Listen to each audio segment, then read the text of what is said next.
Hi, so I want to go over how to use a peanut. Peanut is a very useful tool to help you with your thoracic extension. What does that mean? It basically means that we're going to try to open up your spine. So this is what I recommend that everyone starts their day off with, and their workouts in particular. If you don't know what a peanut is or don't have one, all you're going to need to do is go to the dollar store and grab 2 tennis balls and some duct tape.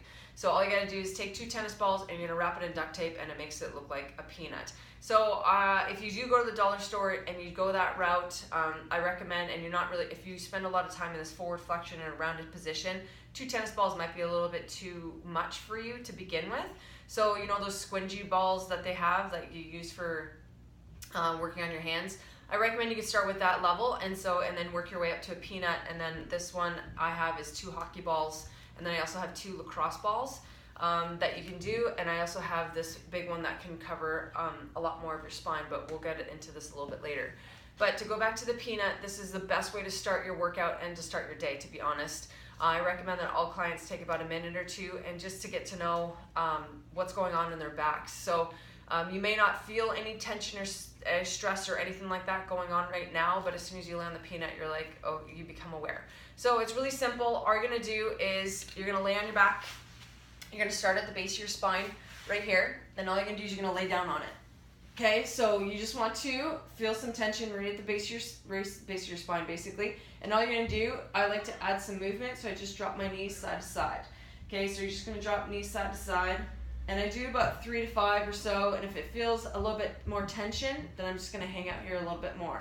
If I don't, then I'm just gonna move it up my spine. So I just push my elbows down, and again, I just keep moving. So you can just move your hips side to side, and all you're trying to do is feel both sides of your spine and feel if there's any tension along your spine.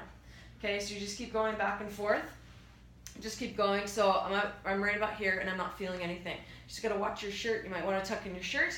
So I'm getting to about my mid-back, right about where my rib cage starts, and so here I'm starting to feel a little bit more tension, and that's okay. So again, just keep moving along the spine, and then you're gonna find, so when we get to about here up, it's gonna get a little bit more gnarly, I guess. So the whole thing of this is, if you feel any tension anywhere, just hang out with it. If you are here, we can add the arms. So what you can do is just start adding arm circles and move your arms around, back and forth here, if you wanna drop your arms. And the key is, again, just moving yourself up the spine. So here, rest, so I'm about right beside my shoulder blade, so I can rock side to side. Again, add the movement with my arms. I can keep it up here, side to side, rocking back and forth. It's up to you. Just get to know your body and get to know what's comfortable. And then just, again, keep going up, right to the base of the neck. So I keep going here. Again, just add any movement you can. And then if you want, you can go right back down again, depending on how tight you are, okay? So like I said, if you do have any tension or stress, hang out with it, roll that out. That's the best way for you to get started with your warm-up, with your workout, and to warm up your spine and get going with your day. So if you have any questions about it, let me know, but that's a great one.